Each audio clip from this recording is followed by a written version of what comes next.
बर' थुनलाइ आफादनि जि मोनसे गोथार जथुम्मा डिमाकुसिनि दैमु नोगोराव खुंफुंनाय खोब गाजा गोमजायै बियो सोलिगासिनो दङ आरो फिरफिला बिरनाय थुनलाइ आफादनि जि गोथार फिरफिला मुंख्लंनि बिबार बावनाय गेदेमा सुबुंनि बिबार बावनाय बे मोजाङैनो जाफुंबाय मार्च पास्ट जानानै थांबाय आरो दिनै सानसे गोबां माखासे हाबाफारिफोर दङ थारैनो बे जथुम्मानि गेजेरजों डिमाकुसि उदालगुरिनि बे जथुम्मानि गेजेरजों मुलुग दरबाराव बर' राव बर' थुनलाइ आरो बर' बिजों बेखौ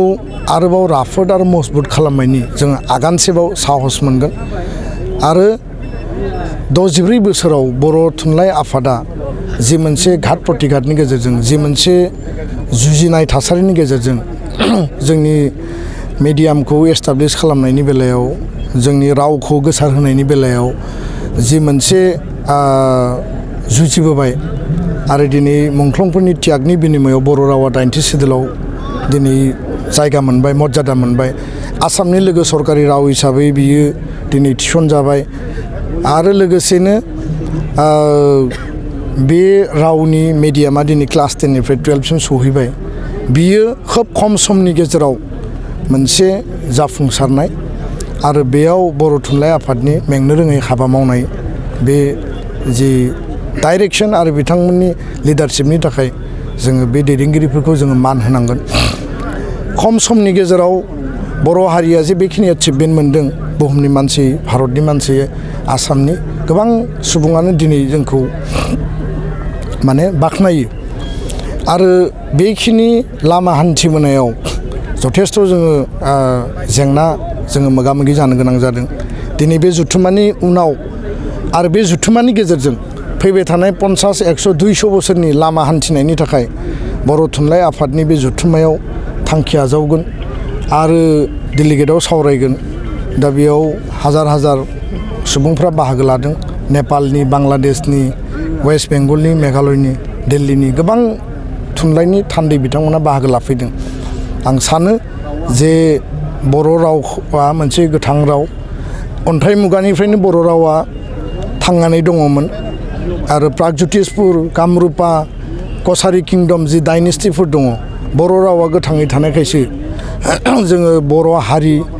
बर' सुबुं आरो बर' आइडेन्टिटिखौ जों दिनै रिक्लेम खालामनो हादों आरो बे रिक्लेम खालामनायनि गेजेरजों जोङो जोंनि हारिनि आइडेन्टिटि आरो जोंनि रावखौ जों दिनै मजबुत थासारियाव जों मोननो हाबाय थारैनो नैबे जथुम्माया आरोबाव साबसिन जोंनि हारि दानायनि मोनसे माइलस्टोन जाथों बेखौनो आं मिजिंथिबाय आरो फैबाय थानाय समाव जोंनि हारिनि जिखिनि इस्युसफोर दङ माखासे गोजाम इस्युआ रिजल्भ जाबाय गोदान इस्युआ काउन्टार जायो गणतान्त्रिक देशआव सरकारनि नीति पलिसिया सोलायो आरो जोंनि जौगानायनि जि मोनसे हाबा मावनाय जोंनि जि राइट्स आरो जोंनि जिखिनि अधिकारफोर बेयाव जोङो गोदान जिखिनि इस्युसफोर जोङो काउन्टार जायो दिनै जुडिशियेल सार्भिसाव बर' राव थिसननांगौ सिटेटआव बर' राव थिसननांगौ क्लास 12, 11, 12 हायार सेकेन्डारि आपग्रेडेशननि थाखाय जोङो पस्ट क्रिएसन नांगौ आरो हाबा मावनांगौ बेखिनि इस्युसआ दा जोंनि मोखाङाव गसंनानै दङ गाबोन गिबि मन्थ्रिया फैगोन बिथाङा थारैनो बिनि सायाव समाधान मोनसे होगोन जों आसाबादि बे थुनलाइ आफादाव बाहागो लानाय साफ्रोमबो मावथि बिबानगिरिफ्रा आसाबादि आरो लोगोसेनो स्कुल प्रभिन्सियेलाइजेसननि जि आद्रा खामानि बे मोजाङै जाफुंगोन मैया आसामनि केबिनेट जिरायदों आसामनि गिबि मन्थ्रिया प्रेस मिट होदों प्रेस मिटनि लास्टआव बिथाङा मोनसे खोथा बुंदों आं जेखौ नायदों जे 2006 सनसिम जायफोर स्कुला बायदिसिना कारनाव थालांबाय बेखौ नायफिननानै प्रभिन्सियेलाइज खालामनायनि थाखाय केबिनेट साब कमिटि बिथांमोना दादों आरो बिनि गेजेरजों माखासे स्कुल प्रभिन्सियेलाइज खालामनायनि लामाखौ बिथांमोना लाफिनगोन होननानै बुंदों खिन्थु 6.3 जि दङ सुक्तिनि आधाराव जोंनि स्कुला प्रभिन्सियेलाइज जानांगोन आरो बेखौ लानानै जोङो खामानि मावगोन दाख्लैबावै 3 घन्टा जों धरना होबाय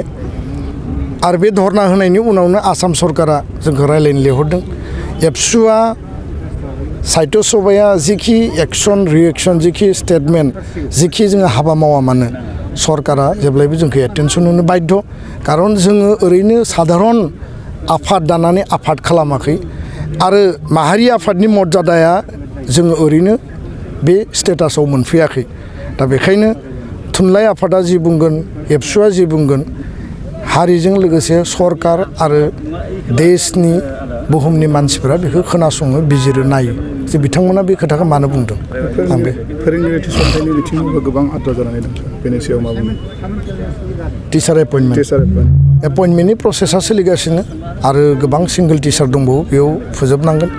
आसाम सरकारा टाइम बाउन्ड SIU एप्रुभेलखौ बिटिआर सरकारनो हरनांगोन आरो स्टेट लेभेलाव जिखिनि एपइन्टमेन्टनि खामानि दङ सरकारा बेखौ गोख्रोङै मावनांगौ बेनो जोंनि दाबि गोजोन्थों।